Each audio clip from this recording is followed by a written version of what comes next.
Everybody, and happy new year to all of you budding Warhammer fantasy players out there. You're with me, Max, the Chieftain Hurley, and today we're going to be going over the pretty much must have been like one of the first articles from Warhammer community put out this entire year after the groundbreaking article of the release date for the old world, which is in a separate video. Go check that out on YouTube if you haven't already. But today we're going to be going over the article that came out on the 1st of January, which is the next in the Old World Almanac series, which was a watch, a learn to play video. Now, it wasn't an entire video dedicated to how you play the game, but it is purely just, it was like a little 2-minute video showing how the basics of the game will work and just a brief general overview. So let's go through the article as it is in a moment. So we get some lovely pictures of the Tomb King box and the Bretonnian box going head to head, as you can see there. It literally just is the starter kit boxes that you're going to be able to buy or pre-order from the 6th of January for building on the 20th of January. Now, first paragraph says, we've been on quite a journey, Warhammer the Old World. It was all the way back in 2019 that we first dropped the news that Warhammer Studios working on such an auspicious project. It was only last week that we previewed the first releases of the game, including the Tomb Kings of Khemri and the Kingdom of Bretonnia boxes. Now that is a mad time frame. 2019. I can't remember what point in 2019 it was. I believe it was mid-year. So we've been going a good, what's that now? Coming to about 4.5 years. 4.5 years of sitting, waiting, watching, reading, just be impatient with the entire development process of this game, and it's incredible to imagine that the game is finally here. Fantasy is coming back. It's coming back in force with a massive bang and with some fantastic models. The next paragraph then goes on to, it's going to go into the actual video itself. So you're mere weeks away from getting to play Warhammer the Old World yourself. To get you in the mindset, we've prepared an official how to play video which covers all the basics of fighting grand battles, featuring wheeling, regiments, bolts and magic, and massive monsters in the world of legend. So the video they've given us is just a taste of the new game. It's not the entire rule set. It's nothing major. It's a few bits and pieces. But what is interesting is that they did take some screenshots of the rules themselves, which give you a little hint into some bits and pieces we've not seen previously. That I'm now going to go through with you now, and you may you should see the screenshots I've taken come up on your screen in a second. So what we're going to start with, we are going to start with the first one here, which was the movement of the, I believe these are the Foot Knights of Bretonnia. Now, the movement is confirmed to be 4, which is pretty much what I think what everyone imagined it would be. Because most on-foot infantry in the old world, if it's man, if it's sort of a human race, they are usually a 4-inch movement. If it's orcs, they're usually a what you call a orcs or anything like that is 4-inch movement. If it's elf, then it's 5. If it's dwarf, it's 3. Those are the usual standards for a lot of fantasy, and it hasn't changed for the Foot Knights of Bretonnia. What it does say is a little thing on the side here, a little screenshot of some rules, which says Unit A has declared a charge against Unit B. Unit A's movement characteristic is 4, and the charge roll of 1 and 5 has been made, for a total charge of 9 inches. Alas, Unit B is 10 inches away, so the charge has failed. Unit A must now move 5 inches, the highest result of the 2 dice rolled. So this goes further to confirm how the charge is going to work in the old world, which they did confirm, I think, it was back in the movement almanac way back when, which was probably about 10 weeks ago, I want to say. It was a good while back at this point in time. Confirming that you roll 2 dice, you pick the highest dice you roll, add your movement to that value, and then you go from there. It does also confirm that Unit A, which is a unit of what I believe to be orcs, has a movement characteristic of 4 inches as well. So, as we can see there, what I can only imagine is humans and orcs are going to have the same movement characteristic of 4 inches, whereas everything else may have a slightly different movement characteristic.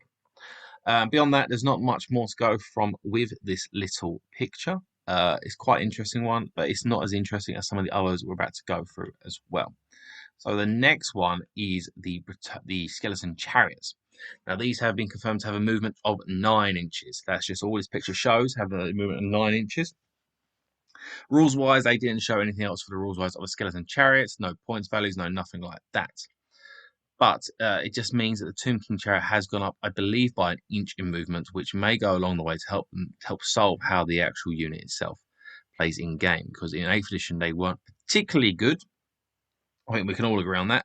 The movement may have been, I don't think it was the worst offender for how the unit works in 8th, but it does go along the way to help them try and be a little bit better. So not much more to say about the Skeleton Chariot. It's nice to see they're getting a little bump in improvement, but we'll have to wait until the game releases to see how far they've actually come along at this point. Next one I'm going to show off is from the shooting section of the video, which is some of the profiles of bows. So as you can see there, we've got a nice little ranked up unit of, what is that, 8 skeleton horse archers, all in a little row, all their bows, and a little box to the side that's showing the 3 different types of bows. So in 8th edition fantasy, obviously you had the short bow, the bow, and the long bow. In the old world, it looks like we're going to have the long bow, the short bow, and the war bow. So I imagine the war bow is just a new name of replacements for what was the standard bow. And then we've got the long bow and the short bow, but they all have slightly different rules at this point. So, bows. The humble bow is used extensively in warfare. It's a compact, long-range weapon that is, for the most part, cheap and easy to maintain. Many races of the Warhammer world use various types, each reflecting the preferences of their makers. So up first we have the longbow, which the longbow is capable of firing incredible range and quite alarming power. The skilled archer can hit an enemy from a great distance, only increasing in deadliness as the range shortens. So a longbow, they might have already shown this off. They might have already shown off the longbow profile, and I believe they did in the shooting Almanak way back when. Just to go over it again, longbow is range of 30, strength of 3, armor piercing, I believe it's armor penetrating value of dash, and the special rules are armor bane and armor bane 1 and volley fire. Now I know they did go over armor bane in the universe special rules almanac, and I believe it's if you roll a 6 to wound, it gains an additional point of armor penetration value in what is equivalent to what's in the bracket. So for example, a 6 to wound with a longbow will give you an armor penetration value of -1 additionally. So it'll just be a -1 to your save if you roll a 6 to wound. Quite nice.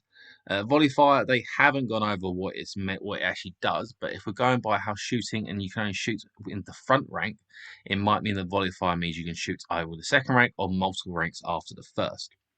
So it'd be interesting to see what that rule actually does when the game comes out. Then we have the short bow. Small and short range bows are favoured by light troops, cavalry, and goblins who are too short to use a longbow. A skilled archer can load, draw, and loose a short bow without breaking stride thanks to its compact design. So a short bow has an 18-inch range, not changed from 8th edition fantasy. Strength of 3, again not changed. Armor penetration value of dash. And special rules wise, it's changed a little bit here. So it keeps volley fire the same as a longbow and what it did have in 8th edition fantasy, but it's also gained quick shot. Now, going by what the description said, in which you can load, draw, and loose a short bow without breaking stride, makes me think that quick shot is going to be the equivalent of what is probably what was quick to fire, which means that you can move and shoot on the move and shoot without any penalties to your. You can I believe it's march and shoot. Forgive me, I don't usually use a lot of shooting units. I believe it's march and shoot with no penalties. You still suffer the -1 to shoot as per normal. So it's pretty good. Short bows, they get a little bit of a boost here, I suppose. If they're still the same thing, quick shots as quick to fire, it means that units of goblins are going to be units of goblins with bows are going to be quite mobile and be able to shoot quite a bit at that point in time.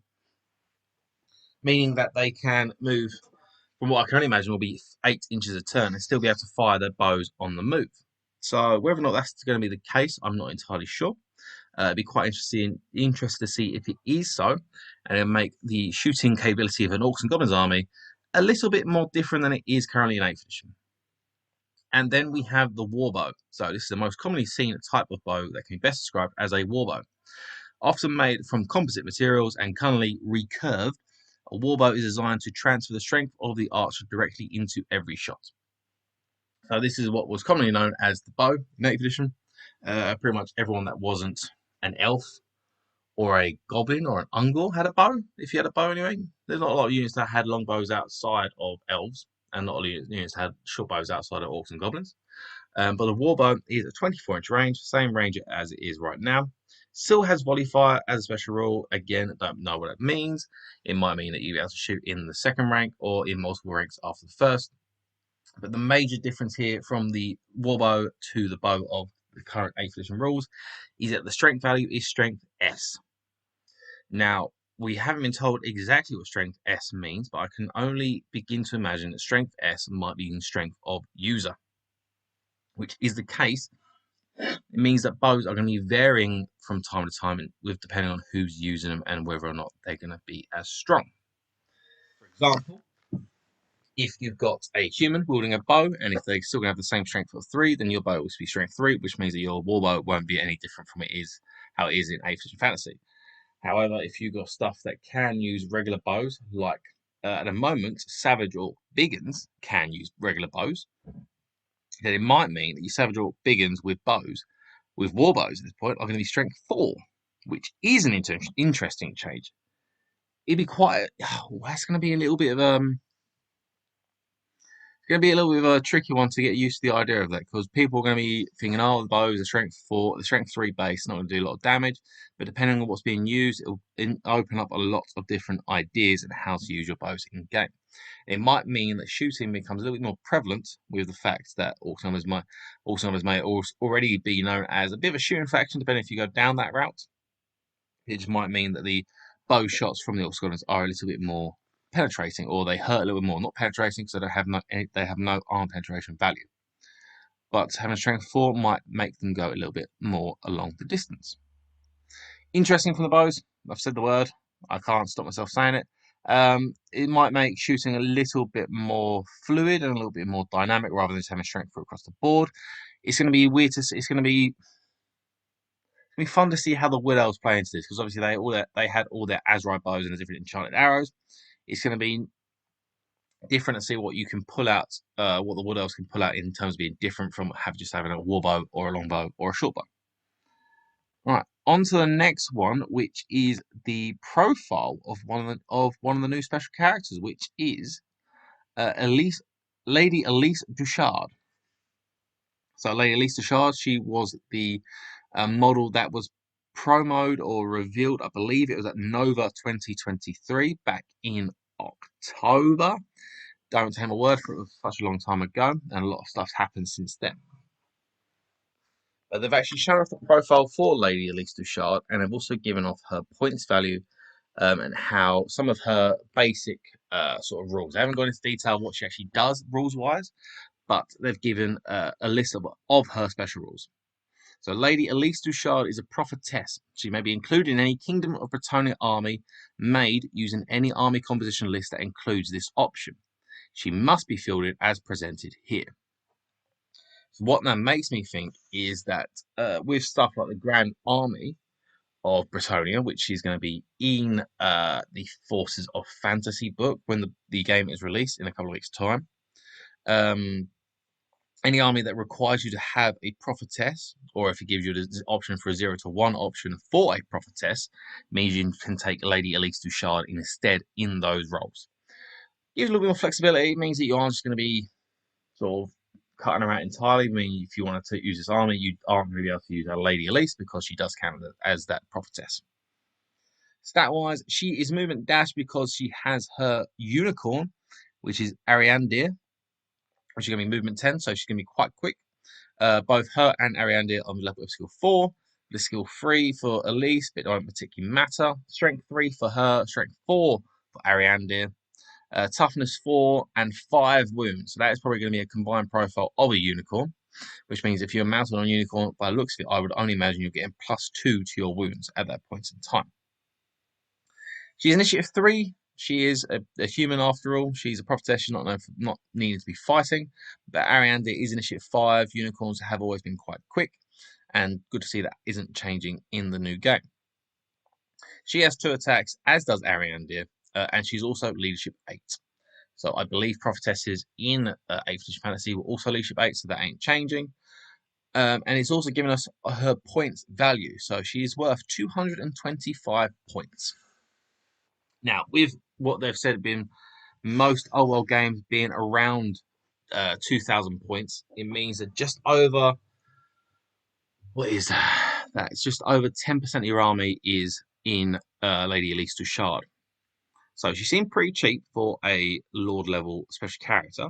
But it also depends. We don't know what her rules do. We don't know what she does in game. We don't know the points value in the other knights or anything else in the game is going to be. She could be quite expensive. She could be quite cheap. She could be pointed just about the right amount of points for it. Ariandir seems like a good unicorn. Unicorns seem to be solid. Movement 10, strength 4, initiative 5 with 2 attacks. Seems pretty decent combat, but I don't think you want her in combat. Now, on to her troop type. She is Monstrous Cavalry named character. And so I believe this has confirmed pretty much in stone the Monstrous Cavalry are returning in some shape or form. We haven't seen any Monstrous Cavalry previously, from what I remember. So it's nice to know the Monstrous Cavalry are coming back in name, but we don't know how they're going to work with rules. Base size, she is on a 40 by 60, which is a weird base size. Because they confirmed that the Knights of Bretonnia are going to be on 30 by 60s, which means that she can't join units of Knights. Now, that's going to be a bit, we don't know if that's going to be a detriment to Lady Elise. We don't know if that's going to be a benefit to her. We don't know if Monstrous Cavalry characters can't join units at all. We don't know if there's going to be any other unit that's joining the Bretonnian range that she will be able to join as such, or if she's going to have to sit on the edge of a lance or the edge of a unit. We just don't know at this point. Bit of a weird one. It's going to be fun to see how she plays in game in terms of trying to keep her protected, but we'll have to see what goes on from there. Unit size 1, because she is a special character, they only have 1 in the unit. Equipment-wise, Lady Elise Duchard has a hand weapon, a Chalice of Brion, and the Staff of the Elements, and these are both see below. So these are her sort of magic items. We don't know what they do because they haven't shown the rules for those, but they will do something as they have some specials from what we can see here. Ariandir has hooves and a horn, which counts as a hand weapon, so obviously makes Ariander be able to fight in game as well. Now, magic-wise, is Lady Elise Duchard is a level 3 wizard. She knows spells from the law of elementalism. Now, level 3 is low for a special character wizard. Most special character wizards, they start off as level 4 as naturally, or they're level 2s. Sometimes you get the odd level 1s, but there aren't many level 3s in 8th edition fantasy less special characters. The only one I can think of is Ikit Claw from Skaven.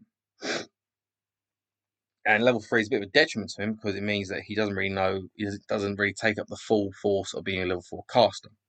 Now, this might be the same for Lady Elise. It means that she's a little bit of a detriment. She's not be able to protect you as much from magic, but I think with magic not being as big a thing with the levels, meaning you're only how many spells you know and the range in which you can dispel, being only level 3 might not be that bad. And in special rules, so she has Arcane Backlash, Armor Bane 2, which is Ariandir only, Armored Hide 1, Aura of the Lady, Beguiling Aura, Blessings of the Lady, Countercharge, Law of the Lady, Magical Attacks, Magic Resistance -2, Shield of the Lady, Stomp Attacks 1, and Swift Stride. So a lot of these rules we have seen in the past. Some of the rules I don't think we've seen previously is named as Arcane Backlash, but that might be the miscast special rule, I suppose. Arbane 2+ for Ariandir, so on a 6 to wound, Ariandir causes -2 to your armor. Armored Hide 1, which means that she at least has a 6 up armor save, from what I can see. She doesn't have any actual armor, so she'll just have a 6 up armor save. Aura of the Lady, Beguiling Aura, Blessing of the Lady, Law of the Lady, all that sort of stuff. Shield of the Lady, so Blessings of the Lady, so she can have, at least she'll be able to get the chance to have Blessings of the Lady, to have that 5 up war save or 6 up against strength 4. She doesn't seem to be that protected as is. She doesn't have that gravity save from what I can gather right now. So she has a 6 up armor save, a 6 up war save, and a 5 up war save against stuff with strength 5 or higher. Not that much going for her in terms of the way of keeping her alive, especially she's not going to be able to join units because of her base size. And then what else do we have? Magic resistance -2. They haven't said what magic resistance does particularly. They're saying it's -2. I can only imagine it's -2 to the roll to cast a spell against Lady Elise or her unit if she's able to join. Countercharge, if she's charged, she may get charged back. Not much, but gives you maybe a different chance to try and survive. Beguiling Aura, we haven't seen. I don't think we've seen that in the past. Let me know below if we have seen that. And going from there, Stomp Attacks 1, so Ariandir gets to do a Strength 4 Stomp at some point during the combat. It might not be at the end anymore. And Swift Stride being what I can only imagine is going to be a very staple Bretonian rule across all of their knightly units have Swift Strider, which makes cavalry really good because it means they get the charges against infantry that they desperately need. And just below the list of special rules, we have Arcane Backlash. So this is, so rather than be, sorry, I apologise, rather than being a generic one for miscasts, this looks to be Lady Elise Duchard's own special rule as itself. So it says Lady Elise is adept in the art of protective magic, easily redirecting harmful spells back at those who attempt to harm her allies. So it doesn't actually say what the rule does, but it looks like she's going to be quite the sort of support character and being able to protect your own units from destruction spells or hexes coming your way against your own units, whether against herself or the unit she's joined, or if she has a range of that to be able to protect units within sort of 6 inches or 10 inches or whatever it's going to be. And that is Lady Elise Duchard at that point. So she doesn't seem to be too much at this point. She seems to be pretty solid. Obviously, I think it's an account of what Chalice of Brionne and the Staff of the Elements and Arcane Backlash does as a whole. I feel like she's going to be a support character rather than your big main offensive caster. Law of the Elements, from what I remember, or Law of Elementalism, from what I can remember, is a bunch of augments and hexes. So it might be sort of the newer version of the Law of Life as it is. So we'll see how she comes out when the game comes out in a couple of weeks. Up next, we have hand weapons. Generic hand weapons that pretty much everyone's going to have. So hand weapons, even the most poorly prepared warrior will arm themselves with hand weapons such as a simple sword or axe. It may even be that the model's natural weapons such as teeth and claws fulfill this role. Regardless of the form it takes, almost every model, or even cavalry mount, is considered to be armed with a hand weapon with the following profile. Hand weapon is ranged close combat, strength S, with no AP and no special rules. Unless specified otherwise, all models are assumed to be equipped with a hand weapon. So, unless specified otherwise, if there's anything that is specified to not have any sort of weapons at all, they might get a negative to in combat. So as much in the way in Lord of the Rings works, in which you get -1 to your duel roll. You may get -1 attack or something like that. It might give you some negatives, but I can't see that being the case. And below that, we have 2 hand weapons or additional hand weapons. Not content with a single hand weapon, some warriors carry 2, 1 in each hand, the better to rain blows down upon their foes. So, range combat, strength S as always, and these are extra attacks +1 and requires 2 hands. So this pretty much seems the same as what is in 8th edition fantasy. You get an additional attack, but you can't use anything that requires anything else that requires 2 hands or requires a hand to use, such as a shield or what else is out there? Parry saves, they still exist. You can't use those. It'd be interesting to see, and there's the word again, how this works out in game as a whole, and whether like requires 2 hands becomes a bit of a negative. And then the last screenshot I've taken from the video is this one, which shows how fleeing from combat works. Now, there are a couple of solid points to make from here. The first one is what it says underneath the image on the left-hand side. So Unit A must give ground. So that is a unit of what looks to be either dwarves or men-at-arms. In order to move directly as possible away from both units B and C, it cannot simply move as shown by the red line. So it can't go backwards or to the side. Instead, it moves as if shown by the blue arrow, moving diagonally away from both enemy units.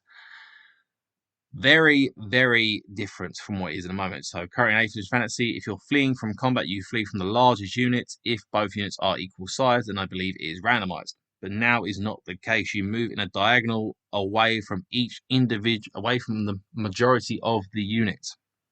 So in the case here, the unit of Dwarf Warriors has some goblins on the left-hand flank and some orcs in the front. It can't go backwards. It can't go sideways. It has to go as far away as it can, diagonally away from everything. Now, it's going to cause a little bit of issues in some backline deployments. It means that diagonal flees may cause a little bit of issues, but it won't. It'll be pretty much the same as causing issues if you fled sideways or from to the rear as well. It's just a little bit different. It's going to be quite cool. It might make it a little bit harder to work out the actual distance you're going to need to move. So it might come down to the fact you pivot in the center until you can be placed down there, or it might be a virtual pivot on the center, and you move diagonally the amount you roll to flee. Very, very cool. They're different, as I said.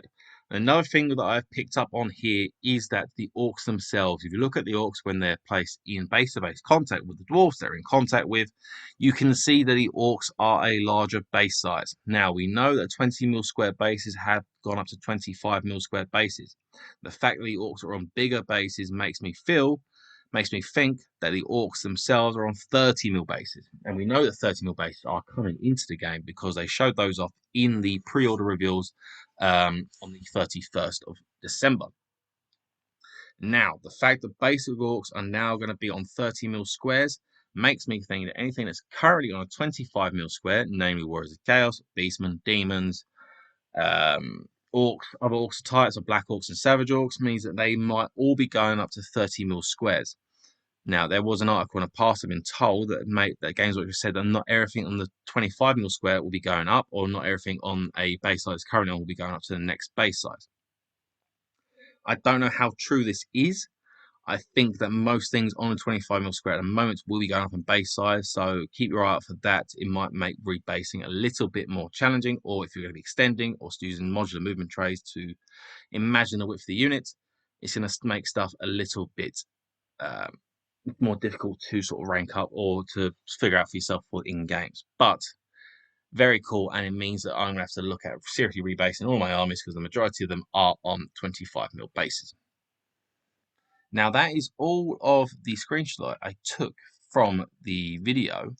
The rest of the article goes on to say that you can look at some of the other stuff they got going on. So there is plenty more to learn about the Warhammer the Old World. This is a game rich in the traditions of rank and flank Warhammer, with smart changes and new additions. One of the wizened old Warhammer community squires has been nose deep in the game's hardback tomes, digging into the guts of the game, stopping only to pen ink-stained pages that we digitally transcribe for you in the form of the Old World Almanac article series. Basically, just them going over saying that they've gone through all the rules for the almanacs that you can read from the previous almanac series. Read these, discover the ins and outs of movement, how we shape all those words, swords and polearms without in combat, and a new way that hocus pocus and magic has been sprinkled throughout the game to make it more meaningful. So yes, we go over all the almanacs to find out how the game would play. They go on to say some other bits and pieces. That's not everything. We've collected the Old World development diary straight from the designers themselves. They're an evergreen look at how certain decisions were reached, including the reasoning behind which factions are the main factions during the time frame that the game is set in, and the Warhammer Fantasy deep cuts disguised as gorgeous illustrated maps. So this is just the other articles that have been published over the past 4.5 years at this point, going over how the game has been developed over that period of time. And the coverage doesn't stop there. Our writers have spent many hours sequestered in shadowy rooms chatting to the writers, artists, designers, and painters behind the scenes, and yet many more hours chained to the desk writing up these conversations. This week, the Old World Almanac expands to include 4 round table interviews, or should there be square table interviews, each as a cornucopia of delicious design details and an unmissable read for the fans of the world of legend. So, seeing as this almanac was released on the Monday, makes me think that the next Tuesday, that for the following Tuesday, Wednesday, Thursday, and Friday, they're going to be releasing 4 round table interviews, going talking to the designers, the game designers themselves, designers of the models, everything in between, how the game's going to be shaping up before the pre-order dates of the 6th of January, just to build up a little bit of hype there. So, and the last bit and pieces they do say at the end of it is make sure you check them all out during the week, and remember that everything you need to get into Warhammer the Old World is available to pre-order on Saturday. Now, there's another big thing. We all know that the pre-order is going to be on Saturday. We all know it's going to be a very busy period for Games Workshop's website, which has unfortunately been known in the past to maybe not be able to take up the amount of strain that comes from it. So I hope that a lot of you guys are going to be able to get your pre-orders in. I certainly will be hopefully be one of the first in the queue to get my pre-orders in. But beyond that, if there's anything else in this article that you noticed that you feel like I've missed out on, let me know in the comments below. If you enjoyed this video about this Old World Almanac, please go see the other discussions we've had about the Almanac series, or go view, I believe it's the Oracles video on the pre-order release article that was released on the 31st of January. If you enjoy this sort of type of video, subscribe to the channel. We've got plenty of 8th edition content on there. It will be upgrading to the Old World very soon. We hope we get see some battle reports come out in the next month or two. Who knows? Or if you enjoyed that even more, then head over to the truecrownwargaming.com, sign up to be a Knight of the Realm, which you can view all of our other exclusive content. But until then, guys, I'll see you next time. Remember to tag your friends and like, subscribe and share. Then head over to triplecrownwargaming.com and become a Knight of the Realm today. What are you doing, mate? You alright?